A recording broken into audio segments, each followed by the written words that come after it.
Welcome to the video introduction to the Spanner Prostatic Stent.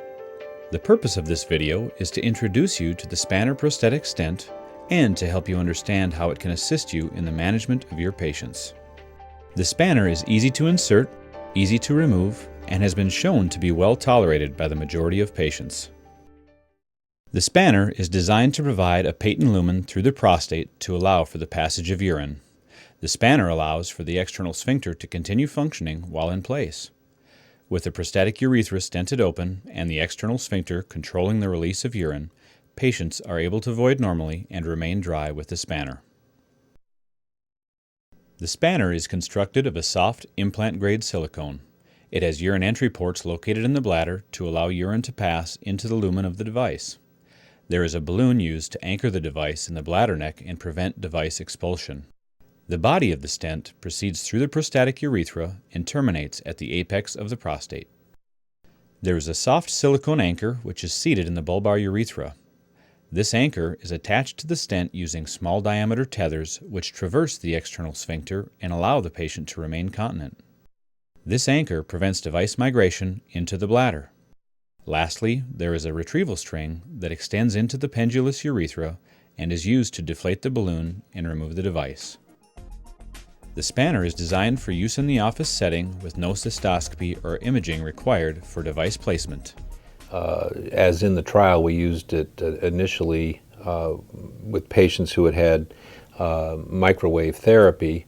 All during the trial, I've kept having opportunities to envision other patients that it might be equally effective for, instead of subjecting them to the rigors of a Foley catheter with either a floor bag at night or a leg bag.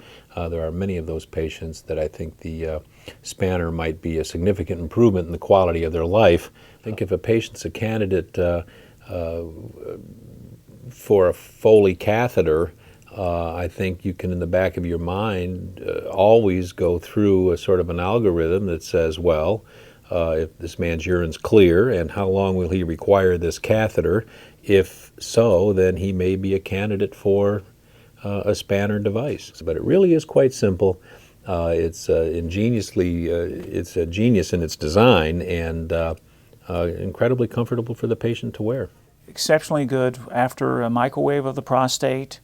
If someone comes in urinary retention that may have to have a catheter for long term, this is an easy alternative. I've actually had a few physicians very interested in this because now we have something different to offer the patients and to offer the doctor also. I had the catheter in, and that was very uncomfortable. I mean, you're walking around with the bag and the whole 9 yards, and it's just, it does immobilize you, see. So the next step was to put one of these in, which gave you more mobilization, better control, and it works. It was brought up that this spanner was available in the event that I should choose to do that. And I wouldn't have to wear a catheter for like 3 weeks.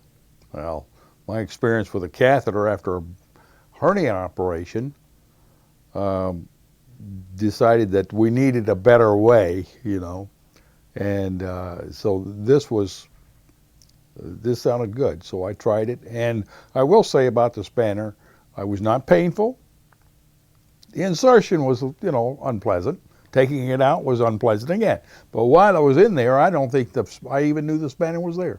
The best thing about having the device during that 30-day period was I was able to urinate freely. I was able to get off of that darn bag that they put around that I left the hospital with. Anytime that I urinated, it was in a normal way. I had no problem with any kind of leaking or anything of that nature. Or incontinence, no.